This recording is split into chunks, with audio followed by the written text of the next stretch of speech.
Starting tonight, remember to set your clocks forward an hour. Love it or hate it, daylight saving time is back.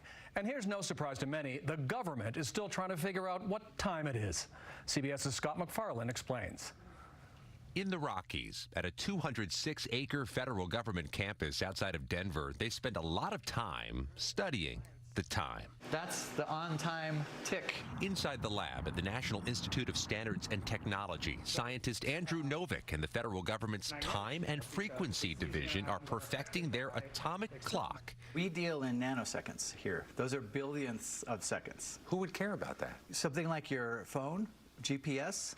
GPS works by having atomic clocks on board satellites, sending signals to you and I and everywhere, and that's how you get your location. Because no matter how large or how sharp they appear, clocks aren't perfect, and eventually they slip over time with consequences.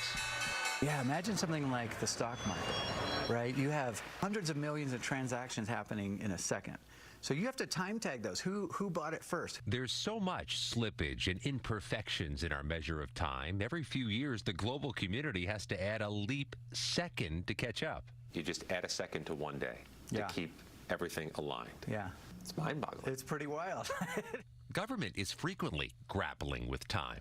It was the government that created the time zones about 100 years ago to help trains and transit systems keep uniform time and prevent mishaps on the tracks. Here in Congress, they're even debating changing the time. A new proposal would make daylight saving time permanent and end the twice-a-year clock changing.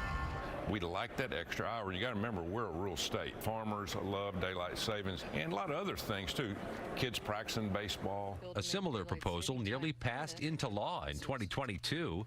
So Alabama's Tommy Tuberville is trying again, though there's been opposition from those worried about the impact of especially late morning darkness. You get a lot of calls about this. Oh, yeah. It's the #1 issue. We're going to leave it daylight savings time. Meanwhile, back in the federal lab in the mountains, they're still testing and measuring ways to better count those nanoseconds, trying to perfect all the time in the world. Scott MacFarlane, CBS News, Boulder, Colorado.